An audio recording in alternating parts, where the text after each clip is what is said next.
Hello there.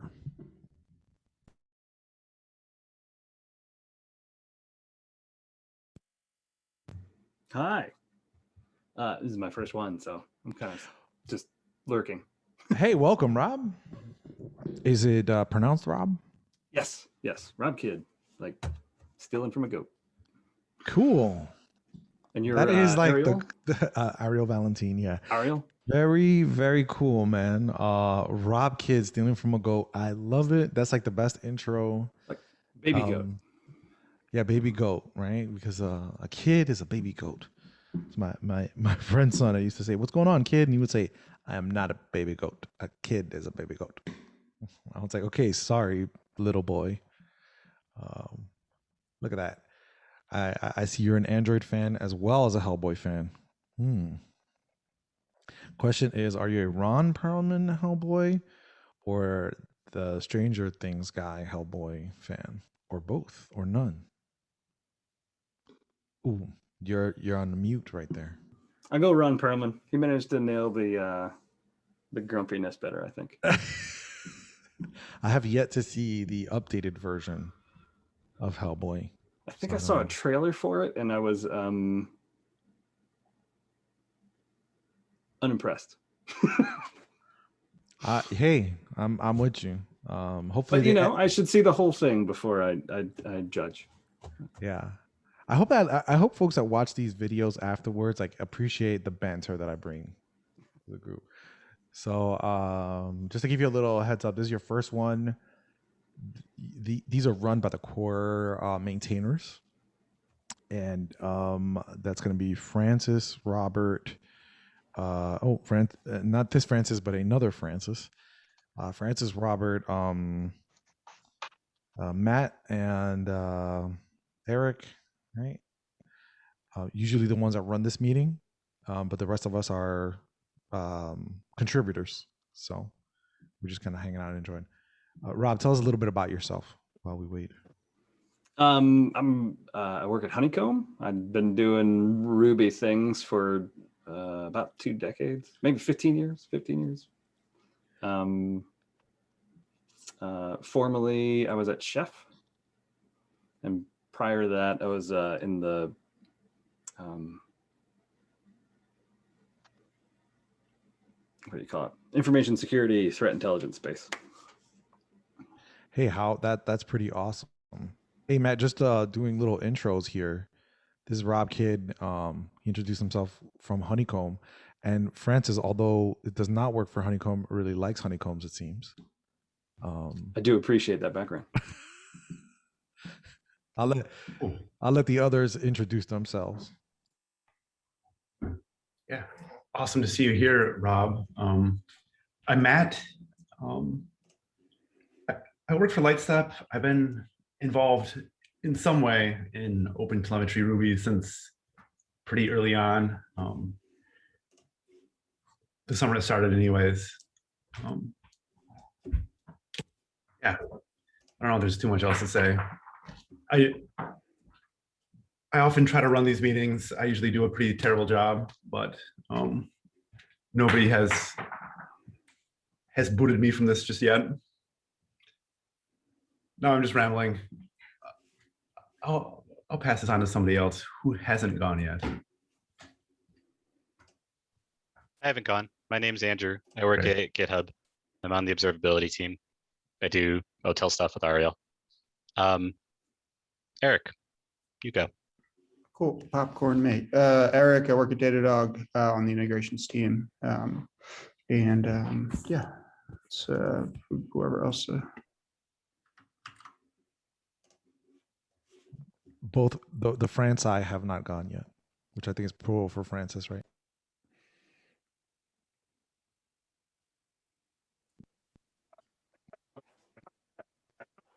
Oh, your audio's cutting out.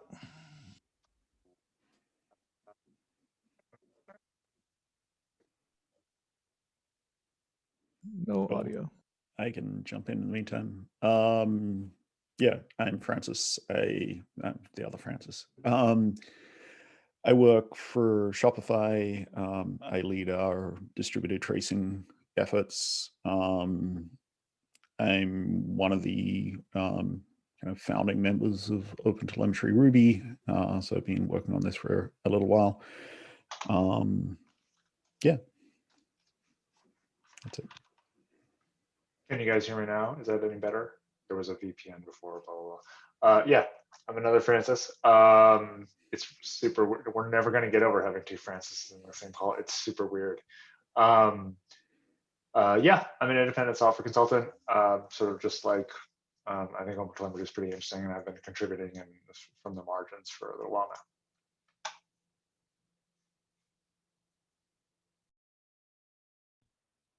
It looks like we have Robert who just joined. I don't know if he has audio, can talk, but we all kind of introduced ourselves. Yeah. We'll see if it works. Can you guys hear me? Yep. Wow, that's amazing. Hi, I'm Rob. I work at Shopify. I work with Francis. I don't know if he's introduced himself. I'm assuming yes. I've been working on OpenTelemetry for, I don't know, getting close to a year now. About a year, maybe less, probably less. Don't know what else to say. I mainly contribute instrumentation, and yeah, nice to meet you.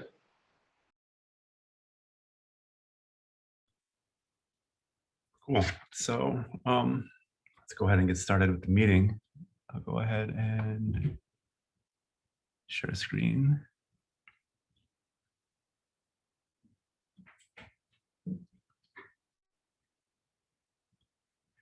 So yeah, we usually start off these meetings. I'll kind of just recap the spec sig, hopefully in less time than the spec sig actually takes. It's the meeting that occurs before this one.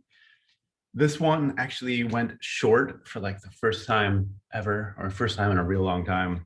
So hopefully the recap will be fairly short.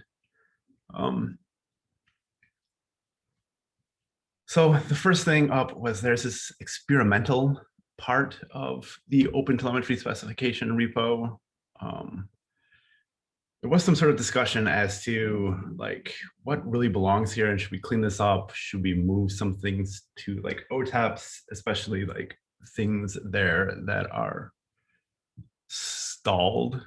And I think one thing that was talked about was Z pages. But maybe Z pages is in OTAPs.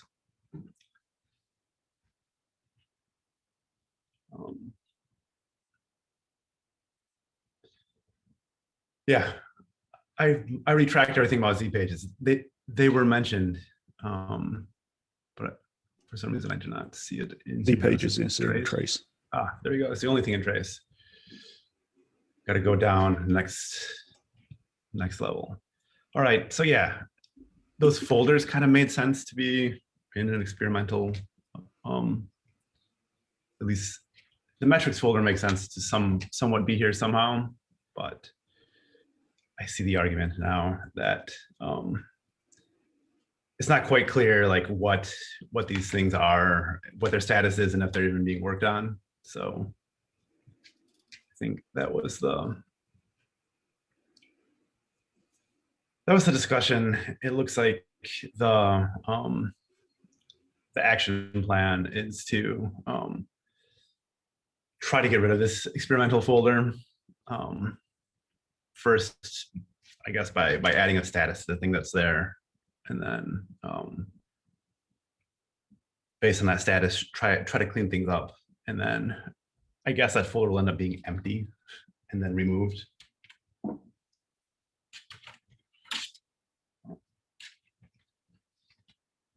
The next item was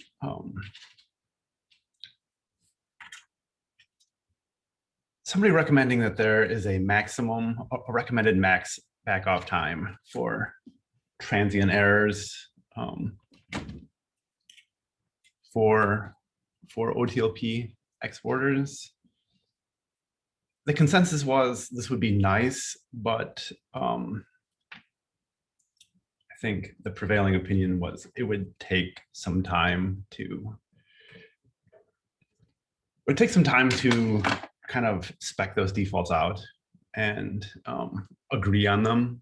So if somebody wanted to do the work, they were more than willing to kind of adopt the outcome, but there wasn't immediately like any takers on it. Do we have a maximum back off time for speccing this? We have Shopify has a maximum back off time that you No, would no, like no. to I spec? was never mind. I was just making a joke about like how long are we going Oh. to take to actually spec this? What's our maximum back off time? Yeah, no, that it's a good joke. I was taking it too literally though. Yeah, these things end up, yeah, getting complex pretty quickly. So anyhow, that's this. So the last thing was, it appears that there's some ambiguity in the spec, but I think we at least cleared this up at the spec sig meeting, and the title doesn't capture everything here. Basically,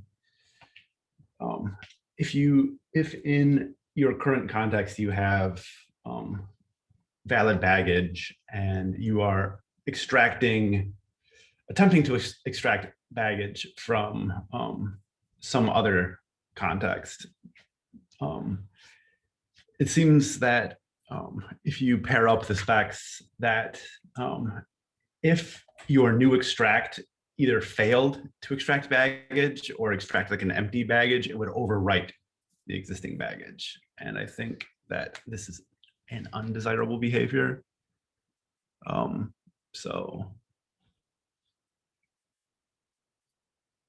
yeah, this was the takeaway. If an extraction fails, it needs to not touch what is in the existing context. So Tyler was going to open a PR just to kind of correct the spec language there. And that was actually the spec sig. Any questions, comments, concerns there?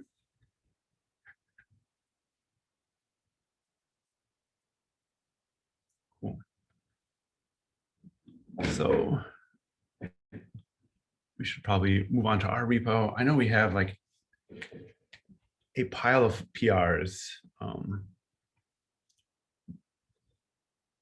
not sure if this is where we should start, if we should start with our issues or milestones. Any suggestions? We can start with PRs. I merged a bunch, I think last night and this morning. So The pile is it's shorter. not so bad, but yeah. I think the Zipkin exporter is pretty close to being done, which should help us with a milestone. And then I just have my thing that I'm working on to refactor Propagator. Cool. Yeah, like although it may not seem like it, I did try to do a couple things during the past week to figure out some of this work and move a little bit forward. One of them was getting some clarity on the way B3 should be configured for that propagator's PR. I made a comment last night, which is already out of date, but yeah, I saw that. So it looks like we always extract single as a preference and then fall back to multi. yes, yep. And yeah, I think that should make things straightforward. Way more straightforward than having these like 3 flavors of B3 and, you know, having almost every like permutation covered because it really didn't make sense. Yeah, so I'm starting on that refactor at the moment. So cool. should So be done soon. I'm implementing the feedback from the Zipkin for the Zipkin PR. I broke a bunch of tests by just YOLO merging things, so I'm just cleaning up the tests. But yeah, that's my only contribution. cool. And I did ask I did ask in the OTel instrumentation channel just if any other SIGs were instrumenting ORMs and like where do they fall in the realm of semantic conventions. And Java has instrumentation for Hibernate, and it is not treated as the spans are not treated as database spans from the semantic conventions. I think the assumption is that the underlying database adapter will be instrumented. So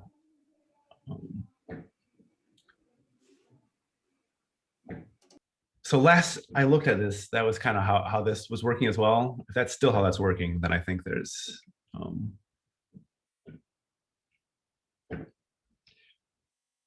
possibly some justification for doing it this way. But it seems like there's been at least some feedback from Rob. Yeah, I guess maybe I should start talking about this one by I don't asking. know that my feedback was feedback so much as a question that everybody answered. Thank you. Okay, great. I guess since I did bring this one up, is there anything to talk about here, Robert? I guess for this one, it's mostly just, there was like some discussion on it, but I think the last meeting when we talked over it, seems like everyone's comfortable with this approach.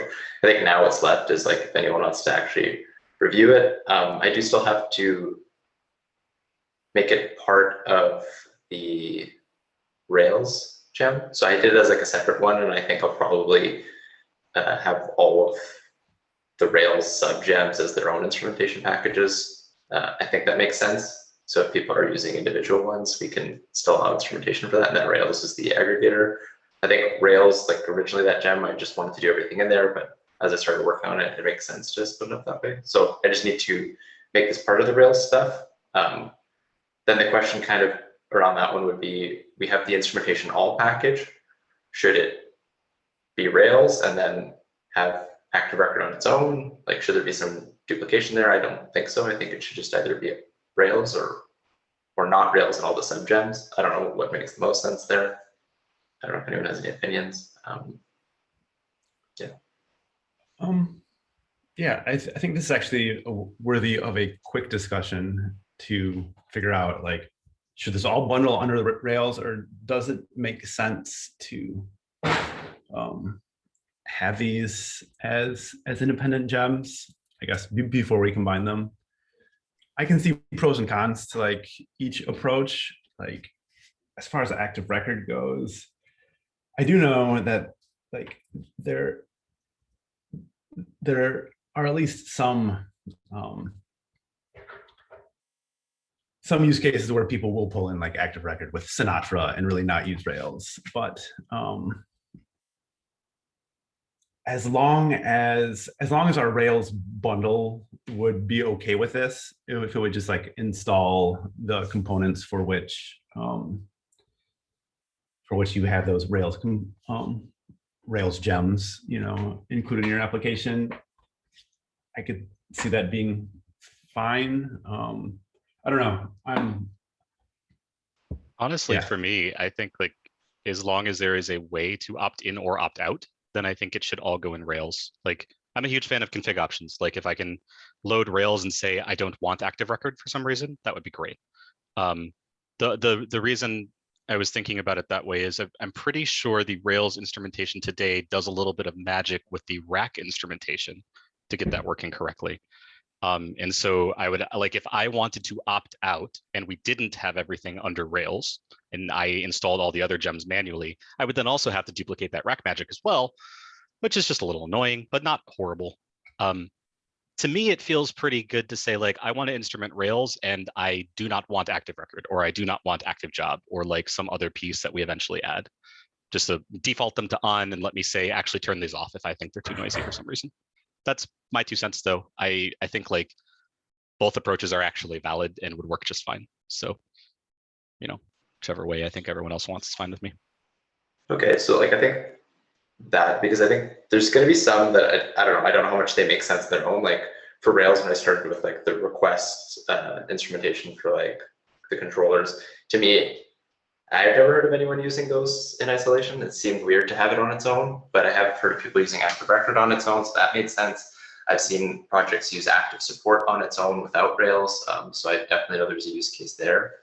To the point of being able to disable it, there's actually some, I don't even know if it's documented, but there is some magic in the base instrumentation class where there's a naming convention and you can disable any instrumentation class with the right environment variable, or if you pass in a config option with the class name of the instrumentation, you just say enabled false. Oh, So even yeah, if it's that would included work. under Rails or not, or if it's included under all, it's a config option that matches to that name. So Yeah. there's always a route for that. So I think I'll make Active Record as a dependency of the Rails instrumentation. And by virtue of the way everything's set up, it'll just install it. It doesn't need any magic hook there to actually install it. So, and then for the next thing that happens towards Rails, I think it'll be me looking at either active model or active support, whichever one is going to land me better instrumentation around callbacks. And then I'll take the same approach there. That sounds cool. I did not know that option existed to just arbitrarily disable anything. So I will open a documentation PR to make that more visible, because that actually solves all my concerns. Cool. This is awesome. And my 2 cents on that is just from a gem perspective, which is maybe a little different from the actual config perspective, but from a gem perspective, we should, like, our instrumentation gems should mirror the structure of Rails gems and its own dependencies, right? Rails is dependent on whatever 12 other gems are. Rails instrumentation gem should be dependent on exactly 12 other gems that instrument the exact same components in the end. Yeah, sorry, that's a better way of articulating it. That's the intention I'd like to do there. So right now, that's not true. I'll have to correct that. I'll be honest, it's not going to be a super high priority right now to extract the dispatch stuff, but that is the direction I think this should move. Cool. Yeah. The only addition here I can add is people definitely use Active Record outside of Rails. So it's good to have some path toward allowing people to just use Active Record. But I think wrapping everything under Rails addresses 99% of the cases. So that should be like the happy path in terms of just like the config block. Cool. Cool. Then I think that all that's like really left on this PR. I'll make those changes to make it a dependency of the Rails gem as well. So if anyone wants to come through and review it, it's not too complicated. It's just a lot of supers wrapped in a span. But if anybody wants to pull it into a demo project they have locally to take a look and say, actually, you know what, this isn't okay or something's wrong here, I would appreciate that, because a lot of this has just been me testing against a crappy demo app and then a little bit against Shopify's monolith. I have to test some things on one of my internal Rails apps today, so I will pull it in and test it and give you some feedback. Awesome, thank you. Cool. Anything else on this, or should we move on?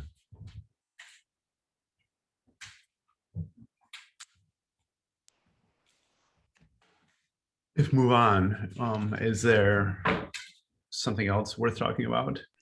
I think we should probably close the instrument Google APIs core, because Robert's actually doing that in the upstream repo. So yeah, so I have a pull request up now. I had two. I closed one by accident, but I do have a PR against that to actually instrument it as first-party instrumentation. We discussed this a few weeks ago, but I'm doing a second one on an internal gem inside Shopify.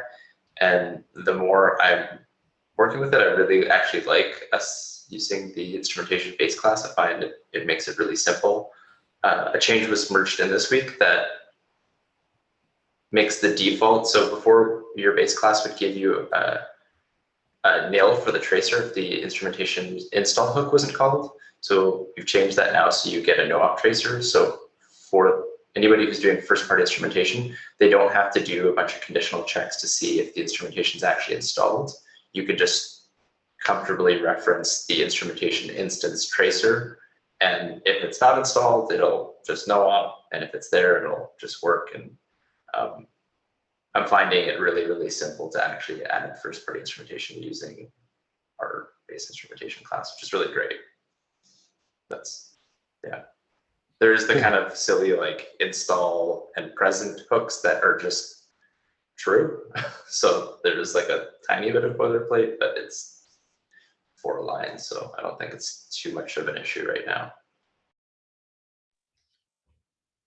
Cool. So so this is going in as first party, and everything seems to be working out well using our just subclassing instrumentation base there. So great. I guess, should I go ahead and make a comment to this effect and close this? Yeah, go ahead and close it. In the Slack, I just dropped a link to the PR if anybody is curious of what it actually looks like. So Daniel hasn't had a chance to look at it yet, so I'm sure he'll have at least a couple comments, but yeah.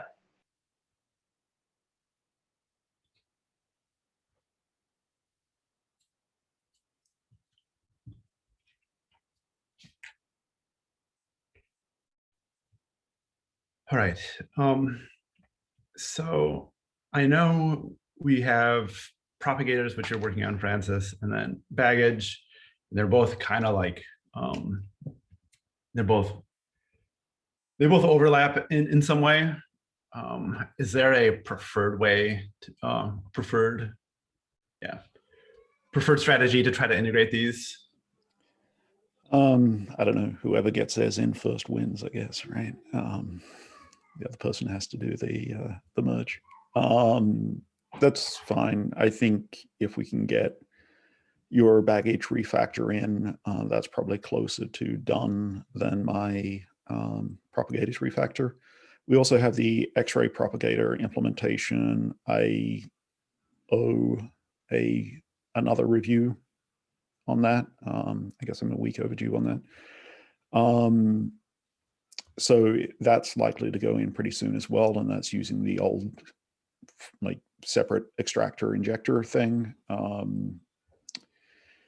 So once that goes in, I'll also need to update my PR to take that into account.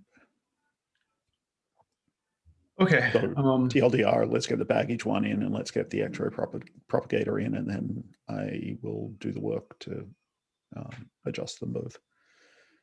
All right, that makes sense. I think I've addressed the outstanding feedback here. So if there is more feedback, please get it in. I'll take a look at that today, along with the X-ray propagator, and see if we can get them both in today. Cool. That all makes sense. Let's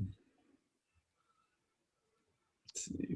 I had a question about the Postgres PR I opened, if you want a next thing to talk about. Yeah, I was going to say that it looks like this needs some eyes. Yes, very much so. Eyes and testing, if anyone else has Postgres, I can't, it's actually kind of hard for me to test it internally here because we only have one thing that uses Postgres. That's it. But one of the things I wanted to ask about, I noticed while I was instrumenting it that Rails will aggressively prepare and execute statements when you're using Postgres, because it can, which is great. And without a cache of prepared statements, it made the instrumentation really felt very useless, actually. It was just a lot of, prepare and then a million execute statements, and like you couldn't see what the execute statement was. So what I did in this PR is I added a dependency on an implementation of an LRU cache, limited to 50 entries, just so we could, as statements were prepared, could stash them there. And then when we noticed Postgres executing them, we could annotate the span with the cached statement that was prepared. So you can at least see what Postgres is doing. And I wanted to ask what people thought about that decision, because I noticed none of our other instrumentation has a dependency on any other gems other than like Ruby core and the API and the SDK. The LRU cache that I picked seems pretty widely used. I also think it's entirely possible to do without it. We're not using enough of it to where we couldn't re-implement a little bit ourselves in just plain old Ruby. So I wanted to get a little bit of direction from people here and see what we thought. Because if you think we should avoid that dependency, then I can do that. I don't know if anyone has any feelings. My gut reaction is not having the dependency is probably better, just because of I just appreciate like having dealt with a lot of dependencies and maintaining them and all of the nightmares that come with that, especially like for the context of Shopify, where a lot of these teams don't necessarily have a lot of say in it. We just say you have tracing on your application, and then they get a bunch of dependencies with it. So less is more in that case. But that being said, we're not using Postgres at Shopify. So like there is, or not to my knowledge, maybe they are. I have no idea. I haven't seen it. But personally, for like side projects and stuff like that, I do use it, and I could try to spin up some sort of thing on like my personal machine to try to test this to see what it looks like with and without it. Okay. Because, like you said, without it, it didn't feel right, so or it didn't look right. So I'd have to try to take a look. I'd see if I can maybe set aside some time on the weekend for that, because I'll have to like actually get Postgres going somewhere. Makes sense. Andrew, actually, we didn't talk about this yet, so it's Yeah, we pretty did. cool that you worked on this. What about prior art is there anything already done for auto instrumentation for Java? Oh, for or Java. the C#? I don't implementations? know. That's a good question. I copied a little bit of this actually from a stalled Datadog auto instrumentation PR for Ruby. I haven't looked much for any other language. I didn't go looking for other languages primarily because they're not going to be, we're wrapping a specific to Ruby gem. I'm not hooking into anything in Postgres to do the instrumentation. So I felt like other languages, it would be sort of not super transferable, but I can look to see if maybe they're doing like a cache of prepared statements or something somehow and what they chose. Or if they're running into this problem at all, right? Yeah. Or they're generating prepared statements. I would assume that Hibernate would do that. And I'm curious what Rob and Eric's experience has been working with instrumenting at their respective companies, instrumenting Postgres. Okay. I don't know. I didn't do any of the instrumentation around Postgres. Maybe we could vendor it if there's a dependency that is going to save a ton of time. And it's not. Yes, I mean, the LRU caches that most people use in Ruby nowadays work on the fact that since Ruby 1.9 hash key insertion is ordered, so you can very, very easily implement it. And so I did it just because I have a tendency to breed new bugs whenever I re-implement things, and I didn't want to. But I think this is trivial enough that I can just drop the dependency and do it ourselves. Possibly even as something in OpenTelemetry core that we can reuse elsewhere. Yeah, I don't have strong. One, I'm not a maintainer, so there's some maintenance burden that comes with adding dependency and the fun, and so it's not really my call. But yeah, vendoring, I don't know. I think one, we'll probably have to do it with metrics anyway with some stuff, right? We're gonna have some gems that do StatsD or Prometheus or I don't know. And yeah, but no, it sounds like I'm sorry, not to keep rambling. The only other thing I would say is like, should, maybe let's think about whether this is something that is how to add it to the span, like whether it should actually get added to the span, or if it should get added as a span event or as a tribute or I don't know, maybe that's also worth figuring out before you go down the rabbit hole of doing all this work to add it. Sure. But sounds useful and for sure. More info, the better. About all I could add would be the origin of my question on the active record PR was that our instrumentation for figuring out what the database is doing is the active support notification subscription to SQL active record events. The most recent trip in there is that if you're not using prepared statements, you don't get very easily obfuscated SQL. You have to do all sorts of shenanigans. No, actually, this I see. PR has Oh, go ahead. I see that in this PR. It's got obfuscation built in, which thumbs up. Thank you for that. No problem. I think Francis actually mentioned we should reach out to New Relic and see if they'd be willing to donate their obfuscation code to our project so that we can. That would be dope. Yeah, have I think current. from a licensing perspective, we can just use it. But I think given that Patchy. they're supportive of open telemetry, we should, give them the chance to at least get the PR points for contributing it. Definitely. So We can- yeah, Michael. Sorry to talk over you. I was. That's okay. See if Michael's in the CNCF Slack. He's he's been to a bunch of meetings. So I'd also say that this instrumentation might be for Rails users duplicative of active support notification subscriptions to the SQL. So I don't like if you were to do one or the other, I don't know which one would get you a bigger bang for the buck. Certainly people are using PG directly and not Rails and Active Record. So Yeah, that was my thought, was that it was valuable to have because our overall direction on active support notifications within the project isn't completely settled, and this Sure. could get us something else that people will have value for outside of Rails too. Yep. My for what it's worth, my first attempt at instrumenting some of our apps with database calls was hooking into notifications as well. It definitely is very, very easy. So it's easy, but then we got to maintain a whole data mapper of what does an active support event look like versus the semantic schema for open telemetry, or at least that's my understanding of it as a I'm new here. But so I think that's otherwise, accurate. okay. So feedback is this looks awesome, and I do use Postgres, not at Honeycomb, but in my personal life. So I'll see what I can do about taking it for a test drive. Cool. Yeah. Any additional testing would be super appreciated. One of the other things about it was that I have it logging a lot of statements that maybe people think are useless. So, maybe not actually. So that type of feedback too would be really great. We can pare down what we're actually tracing. Well, that or as you brought up on the other issue, ability to filter out, I don't care about statements like this type of thing. Yeah. Cool. All right. Thank you. I think I have some direction I can work on.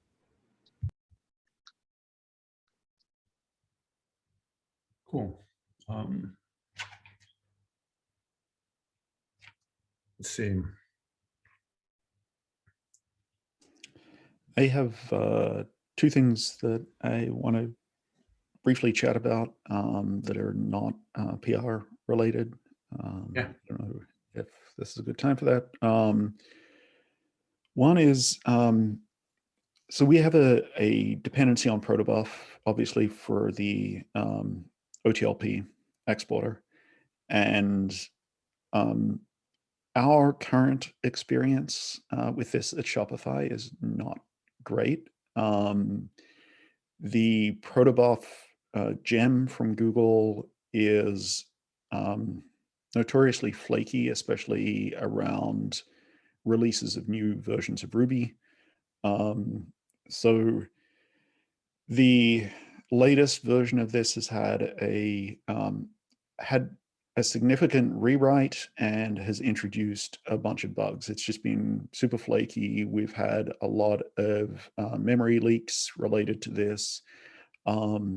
And it's just not a super good feeling. We have people asking us, can we come up with an alternative implementation of this, whether that's, generating some C code and binding it in or whatever, anything that gets us away from having a dependency on the Google protobuf gem. So gRPC is the other notoriously flaky thing for Ruby specifically. So yeah, we've been avoiding writing gRPC auto instrumentation. We've we've had this gRPC example thing sitting out there. There's this PR, if you scroll down a bit, there's this PR that's been sitting open for almost a year now. Those two things, gRPC and protobuf, are just generally unpleasant in Ruby. I don't know what to do about them. I don't know if anybody has any ideas, particularly about the protobuf thing. We have a bunch of people internally who are, backing out gem version bumps because of flakiness in the 3.15 version of Protobuf. So yeah, let me start with that one. Then I have another topic I want to chat about briefly. Right. So how much does the protobuf flakiness really affect us for gRPC instrumentation though? Because you can fairly easily wrap I guess I don't know where we would need to.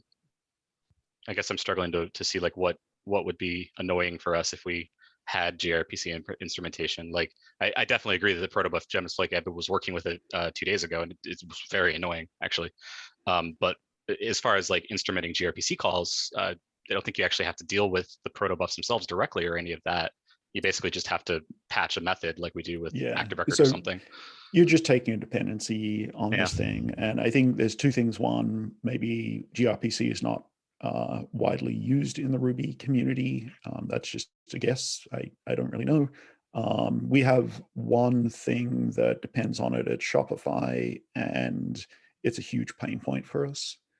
And a recurring pain point. It's like every year a new Ruby version comes out, gRPC and protobuf are the two blockers for upgrading. And then fixes to protobuf in order to support the new version of Ruby invariably are flaky, and it just becomes a months-long affair.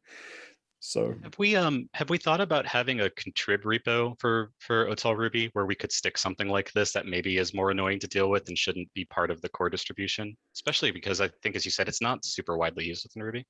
The OTLP exporter requires protobuf support. So yeah, true. Yeah, you're kind of stuck with it. You're stuck with it, yeah. And there's not like Thrift is not really much better for Ruby, as anyone who's like taken a look at the Jaeger exporter is aware. So what are you left with? Exporting JSON? I don't know. It's not exactly efficient. I get direct messages from people using OpenTelemetry, and there's only like a couple right now, and they're like, "What is this Thrift nonsense in my console all the time?" Yeah, I think. Switch back. Sorry, go ahead there, Eric. Oh, just distracting everyone. Nothing valuable to add to the combo. I was just gonna say, yeah, this sounds like a sticky situation for protobuf and for the OTLP exporter in particular. Like one possible avenue out it is JSON, but even that is not ready today, just because the OTLP JSON protocol has not been marked as stable yet, which is, I think it needs to be marked as stable soon. It's actually a problem for JavaScript in the browser. And there are ways to make JSON,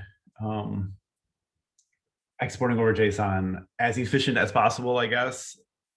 I'm not sure what the delta would be between protobuf and JSON encoding, as long as you used HTTP keep alives and gzip, the payloads. Then yeah, we gzip protobuf, so the delta is still reasonably significant.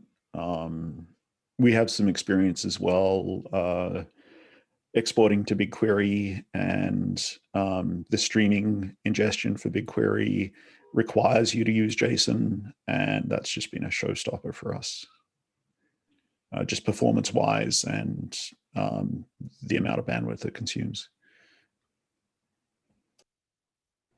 What as a possibly naive question, is just running an OpenTelemetry collector, receiving OTLP JSON, and then doing the re-export as gRPC when it leaves expensive, like once it crosses an expensive border, you can do the conversion with a collector.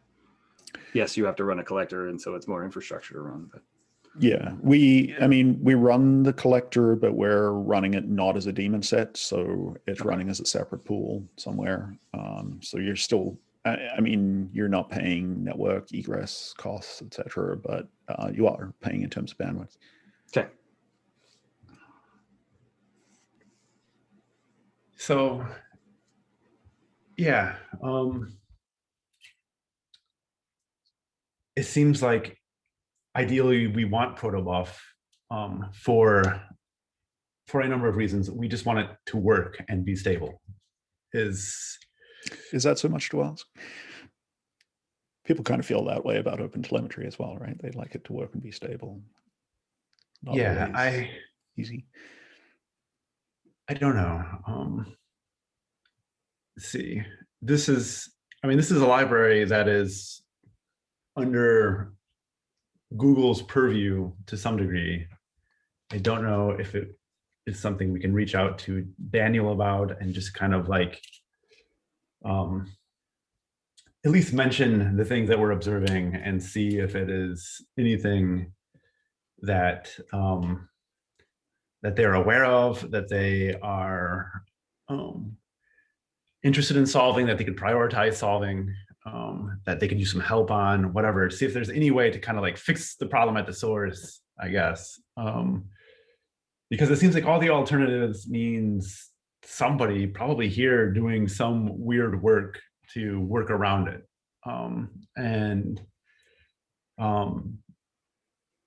That maybe should be like a plan B, I guess, if plan A doesn't work. But my guess is that this is probably not an easy problem any way you look at it. Otherwise, it probably would have been solved already. But maybe it is. I don't know. Yeah, I suspect it's just for Google, Ruby is not really a first-class citizen. So this is kind of where we end up, you know, bugs are fixed in Java and, you know, Go implementations and C++ much more rapidly than they are in Ruby. Yeah, I think that's true. But yeah, I wish Daniel were around so we could talk to him, but does it make sense to at least kind of like reach out and see what the situation is and see like what? Yeah, I think so. We should try to leverage that. Yeah, we can do that. So the other topic was something I brought up last week briefly as more kind of a vague architectural thought. We kind of have a little bit of duplication between named traces and our configuration. Sorry, our I guess configuration. The instrumentation base class. Like there's some overlap conceptually between the two, and I wondered if anybody had given any thought to like how are other languages solving this, for example, the configuration, and are they providing any kind of configuration-based class? Is there any way we can unify those two concepts? Would you mind just very briefly reiterating the duplication that you would want to address? Because I think I know what you're talking about, but yeah. So the main thing is that one of the original purposes for introducing name traces was having the ability to configure a tracer to, for example, if you had something that was broken, to be able to disable it. If you had some instrumentation that was excessively verbose, to be able to disable it. And I don't think that capability has been fully realized with named traces, but we've implemented something like that with our configuration-based class and the ability to, or our instrumentation-based class and our ability to just say enabled false. So that's one thing. The other kind of related thing is that for any auto instrumentation, we're always creating a named tracer. which really wraps an instrumentation library with a name and a version behind the scenes. The name of that instrumentation is pretty verbose the way we've set it up. So we end up with this like full namespace, so open telemetry : instrumentation : rake : something, right? So your configuration tends to look pretty verbose. If you're actually like, if you have a whole lot of instrumentation and you need to configure it all, it's going to end up being pretty verbose, rather than using names that people may be familiar with, like rake and rack and rails and active record. So yeah, these are just kind of vague feelings. I don't really have anything concrete to suggest here. It's just kind of vague feelings that there's a bit of overlap here and there's a bit of verbosity here. And I wondered if we can work towards solving both of those. Yeah, I think that makes sense. Like, definitely on the second point, the verbosity of the instrumentation name, I agree that that is long, and we could probably have some reasonable way to have a short name for those things. I would be open to proposals. The instrumentation base class allows you to set the name, does it not? I mean, we could also just set our name to a short name internally, I think. I would agree it is verbose. I noticed that the other day. I was like, oh, that's a lot. Doesn't really fit in Lightstep's nice little sidebar for a trace detail. It doesn't also, fit in Datadogs either. Just to be vendor neutral, it sucks for everyone. Yeah. I also, about the name tracer thing, I was just going to say, as it makes a lot of sense for instrumentation libraries, but just as an end user tracing something internally, it's sort of like, why do I have to provide this at all? Why do I have to give it a name? And all of my internal convenience classes basically make it wraps the argument and says it's optional. And if you don't give it to me, I set it to whatever you set the service name to. So just as a user, it's sort of like, I don't think I need it very much. Definitely makes sense for instrumentation libraries though. So that's just my 2 cents. I don't have any better thoughts other than that. Yeah, it was a controversial topic when it was originally introduced. So your sentiment is not uncommon.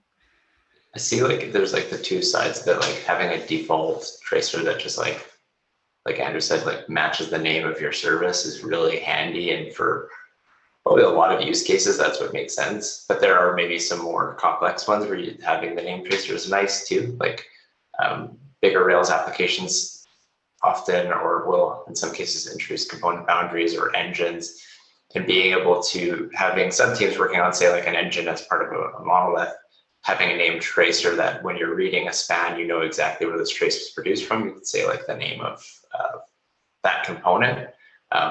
There is some niceties to that, but I don't know. It's still, I don't know if that's the better default. That seems like you solving the heavy use case. I think a default in our library of saying, you know, if you don't give us a name, we'll just pick the service name would be nice and ergonomic for people. I really like the idea of things that are highly configurable if you need it, but otherwise present a simple interface. But that's, I agree. That seems like a reasonable way and to make adoption more pleasant for people. Just give me a tracer. I want to trace a thing. I don't want to give a version. Yeah, I think that's probably something to bring up at, I think there's like a special SIG or breakout group or whatever we're calling it these days for defining a convenience API for like 80% of use cases on top of the open tracing or open telemetry, API, open telemetry tracing API. So that's probably a topic that should be brought up there. I know I have a Matt meeting with the convenience group in 10 minutes, and I will bring it up to them. Okay, yeah, that'd just be cool. a minute. Yeah, like Matt had a PR a while back, which we didn't end up merging, for introducing a default tracer. The problem is right now the spec says that if you, I think the spec has specific requirements around what the name should be if you don't provide it. And then, of course, it also has a default for the service name of just unknown service : process name, or just unknown service. So like if you go defaults all the way down, you may just end up with unknown service and then instrumentation library name of unknown service.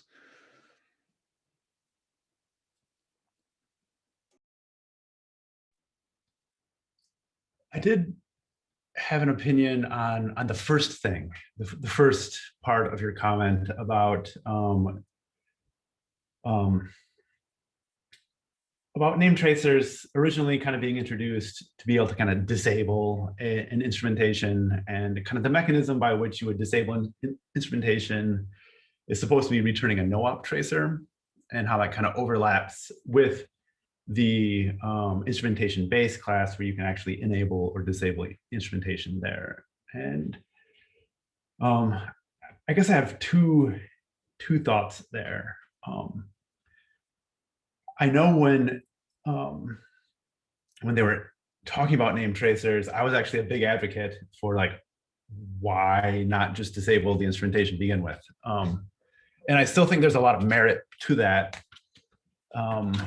approach. But the larger thing is that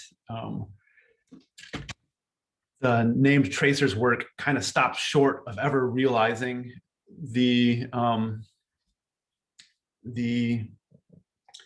ability to kind of enable and disable instrumentation. And I think one of like the big reasons is actually technical, in that if you end up returning the no-op tracer, I think your trace ends up breaking rather than just rather than, I believe, and I would have to think through this and make sure that this is still the case, but the way the no-op tracer works with the current span, you end up with like a no-op span in a context.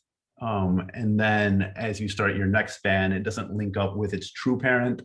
And this kind of shortcoming had not been resolved. And that's one of the big reasons why that work stalled. And I think it was meant to be solved at some point, but has probably been on the back burner for folks. But I think as it stands today, there might not be a way to actually disable anything through a named tracer, whereas technically you can do it with instrumentation base. But I think it does deserve some thought, some forward-looking thought, to make sure that these things are going to line up in the future.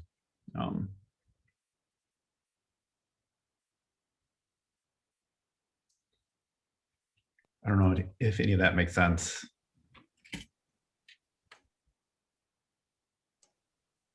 You seem to be muted somehow. And Am I how muted? about now? Yes. You couldn't understand my hand waving. I have a new person question, I think, to figure out if I understood the issue that you described. Is it that name tracer, the idea behind implementing that feature was both as a feature flag flipper somehow to say, from this point on, I don't want spans or traces, and to give named context, like Robert had described, to this portion of my system. It has a different name than some other portion, or the parent portion of a system. And that while I can name a portion of my system and get sort of labeled events, spans coming out of that with name tracers today, you don't get the feature flag flipping through the name tracer. You get it through the parent instrumentation class, and enabling or disabling instrumentations there. Yeah, that's right. Okay. Yeah, so we never really realized that capability with name traces, and it sounds like that hasn't really been resolved at the spec level.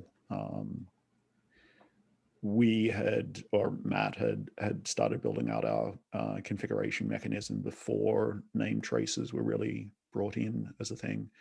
But yeah, we never, like, those two things never really linked up. Our configuration mechanism and our instrumentation based class is specific to the Ruby implementation of OpenTelemetry.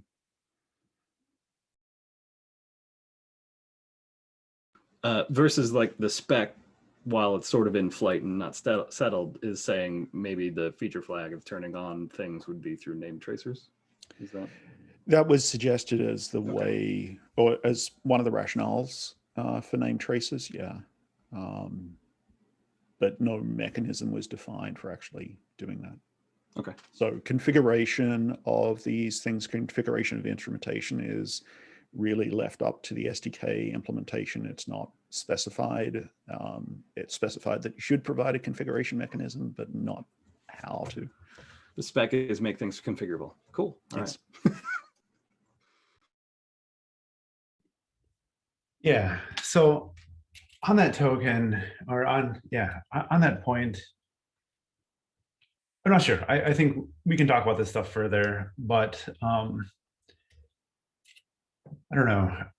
I do think there is still a slight difference between like not installing an instrumentation altogether and in installing it, but returning a no-op tracer instead. It's subtle, but I don't know. Like, I've seen situations where just the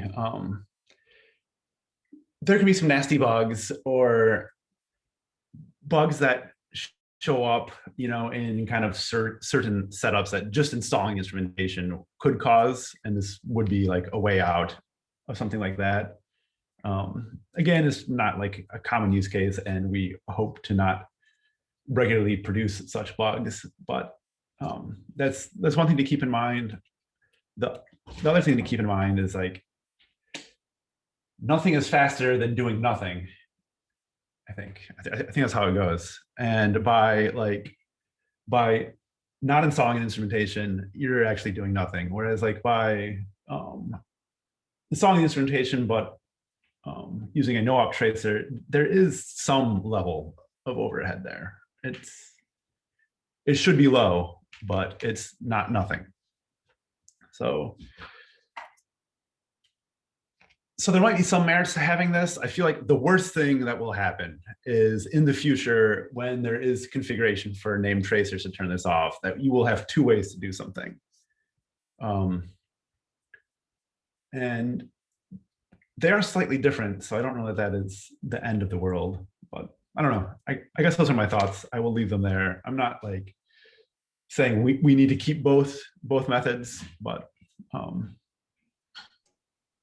yeah, well, as I said, it's more a feeling rather than a something hard and fast that I can point to and say, there's duplication here that we should take care of.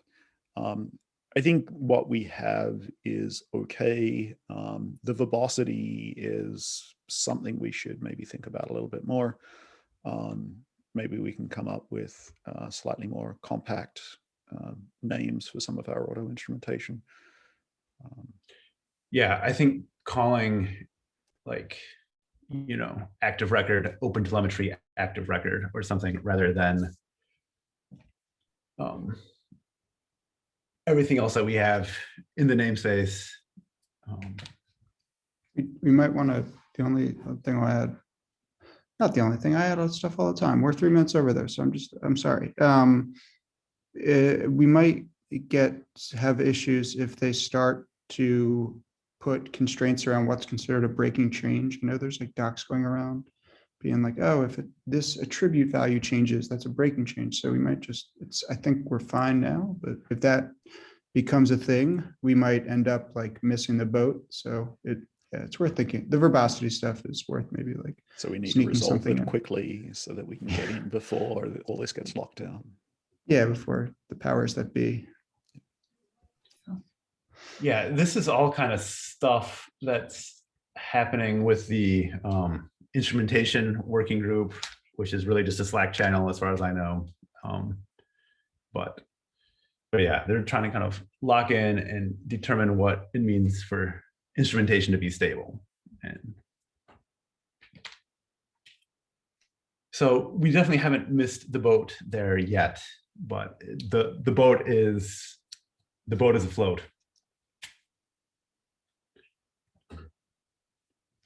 because of float. I have to get lunch.